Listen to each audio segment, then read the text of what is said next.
Hi guys! And welcome to my channel. So another travel vlog na naman tayo. At dahil sobrang stress ako lately sa mga nagaganap nako guys. Kaya naman gusto ko ng something na magliwaliw. Gusto ko a sort of escape. Kaya naman punta ako dito sa isa sa mga favorite place ko sa Philippines. Kung saan pwede ka maging party-party, wall-wall, at the same time may beach, and marami ding food selection. The surfing capital of the North, ang San Juan, La Union. Kaya samahan ninyo ako as we explore San Juan, La Union.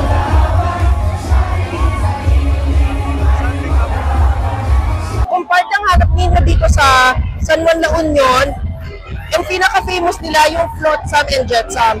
Actually, yung Flotsam and Jetsam, hindi lang siya party place. Kung hindi, isa rin siyang hostel. Actually, ang ganitong eksena, clarify ko lang, pag weekends lang siya. Napunta kami dito ng weekdays, walang ganitong eksena, chill lang pag weekdays. So, pag weekends, ganito siya wall-wall talaga. Wall-wall kung wall-wall, o diba? Ay, hilo ko guys! Grabe! Ang epekto ng beer! Sayo-sayo tayo! Oo, secret! Basta ang galing mo, ganun.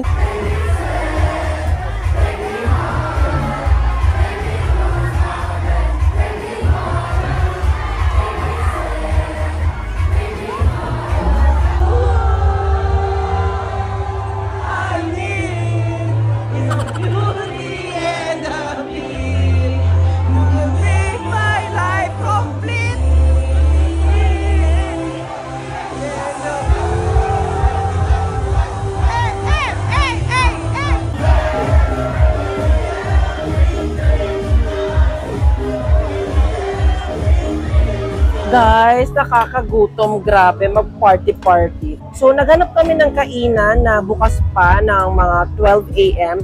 Fortunately, marami namang bukas dito until midnight. So, isa nga sa mga nahanap namin dito ay yung silong, o diba? Kabog yung kanilang plato, lutuan. Pwede magluto-lutuan. At ang binili ko sa kanila ay cordon bleu. Tikman natin, guys. In fairness, masarap yung kanilang cordon bleu. Crispy yung cordon bleu, tamang-tama yung luto. Hindi overcooked yung chicken. At hindi rin dry yung chicken. And tamang-tama lang yung alat. I love it. Good morning guys. So, gagigising ko lang. At pupunta ako ng beachfront. By the way, yung pangalan na pinagstayan namin dito sa San Juan, La Union ay ang San Juan Hostel. So, malapit lang to sa beachfront.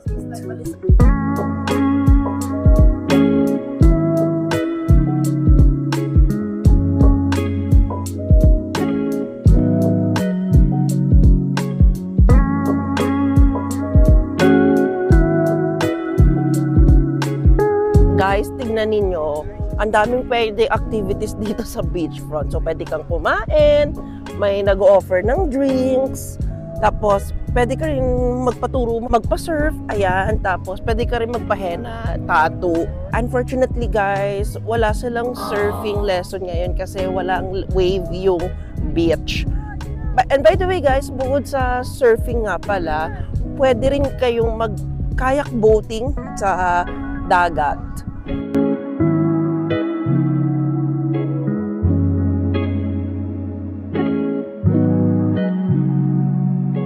Magpapahena tattoo ako guys for only 200 at yung design na pipiliin ko ay yung aking zodiac sign na Taurus. So first time ko magpahena. I'm so excited.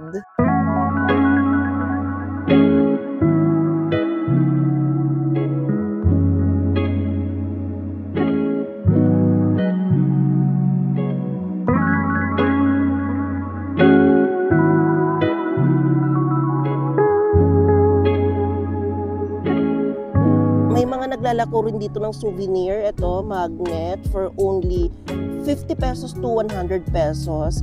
Then, ang alahas na pearl necklace. Tapos, meron din silang ganito, mga shells. Ayan, may bracelet din. Totoo tong pearl to, sabi ni Kuya.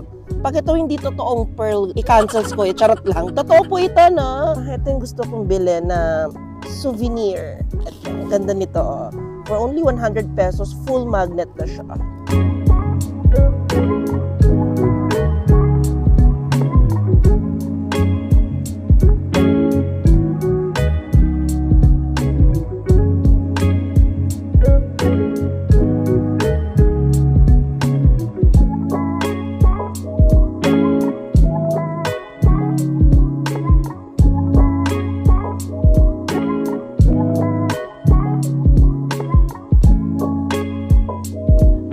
bago tayo kumain, may fun fact lang ako sa inyo. Alam niyo ba, yung word na kapsat, ang ibig sabihin niyan ay sibling sa Ilocano language.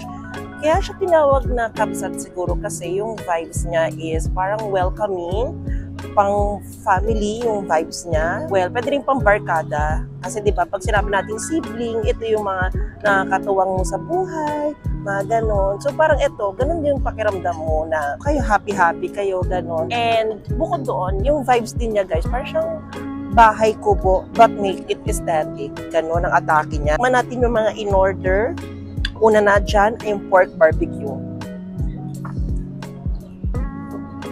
Sarap guys, yung barbecue nila. I love the sweetness. Tender yung pork. I love it. Tamang-tama yung alat. Yung chop suey naman guys, tikman natin.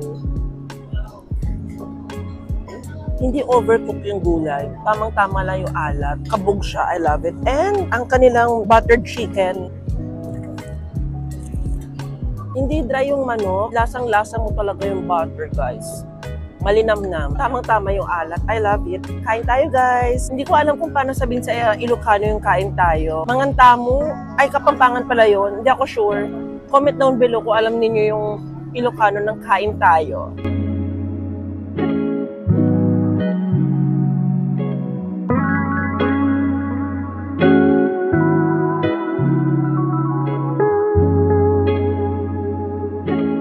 Ito yung binili naming pastry doon sa Masa Bakehouse. Nag-take out na lang kami guys kasi wala kaming maupuan. So ang itatry natin na pastry, nung in-order ko ang kanilang Berliners, yung ube jam, tikman natin guys.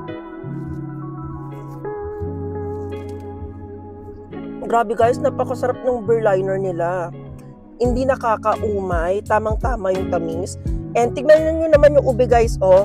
Mapifeel mo legit na ube yung ginamit. Wala siyang food coloring na nilagay. I love it. Manaman natin yung kanilang kamote dough donut. So yung flavor na kinuha ko ay Auro dark chocolate with almonds. Tikman natin guys.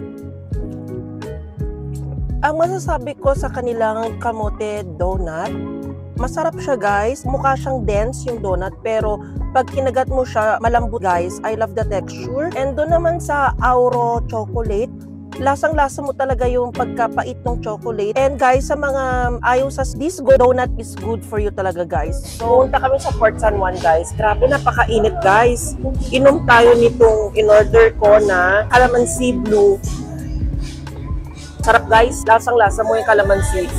And ang music nila, lakas maka 80s na disco.